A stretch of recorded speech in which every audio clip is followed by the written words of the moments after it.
Video बनवायला आवडतात, पण थोडं घाबरल्यासारखं होतं, असा मेसेज मला एका भावाने केला.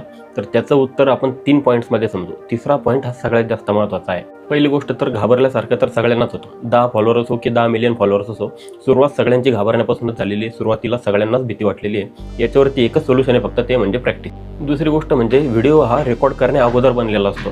म्हणजे तुम्हालाच माहिती पाहिजे की तुम्हाला व्हिडिओमध्ये बोलायचं काय, त्याचे तुम्ही पॉईंट्स काढलेले पाहिजे, पूर्ण रिसर्च केलेला पाहिजे. जर तुम्हाला सगळी माहिती असेल तर तुमच्यामध्ये कॉन्फिडन्स वाढतो आणि भीती पळून जाते. आणि तिसरी आणि सगळ्यात महत्त्वाची गोष्ट म्हणजे व्हिडिओज अशा टॉपिकवरती बनवा ज्यांच्यामध्ये एकतर तुम्हाला आवड आहे, नाहीतर त्या गोष्टीमध्ये तुम्हाला नॉलेज तरी आहे. म्हणजे काय, तुम्हाला त्या गोष्टीमध्ये थकवा कधीच होणार नाही.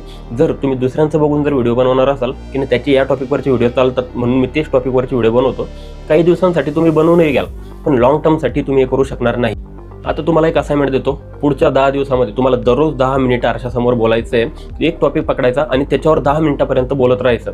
त्याच्यानंतर पुढच्या 15 दिवसामध्ये तुम्हाला 5 व्हिडिओज बनवायचे. घाबरू नका, ही तुम्हाला कुठेही अपलोड करायची नाही आहे. 5 व्हिडिओ फक्त तुम्हाला रेकॉर्ड करायचे. प्रत्येक पहिला व्हिडिओ रेकॉर्ड झाल्यानंतर त्यामध्ये काय गोष्टी कमी वाटतात त्या सेकंड व्हिडिओमध्ये तुम्हाला इम्प्रूव्ह करण्याचा प्रयत्न करायचा आहे. असं करत करत शेवटच्या 5व्या व्हिडिओपर्यंत तुम्ही बघाल तुमच्यामध्ये खूप मोठी एक इम्प्रूव्हमेंट आलेली आहे. हे व्हिडिओज कुठे अपलोड करू नका, पण सेव्ह करून ठेवा, जपून ठेवा.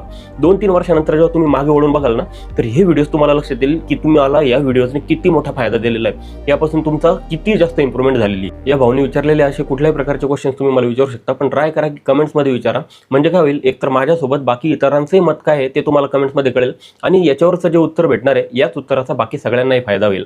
तसं जर तुम्हाला वाटत असेल एखादी गोष्ट तुम्ही कमेंटमध्ये नाही करू शकत, तर ऑब्व्हियसली मला DM केला तर काहीही हरकत नाही, नक्कीच करू शकता. तुमची मदत करायला मला नेहमी आनंदच होईल. चला, लाईक करा, फॉलो करा.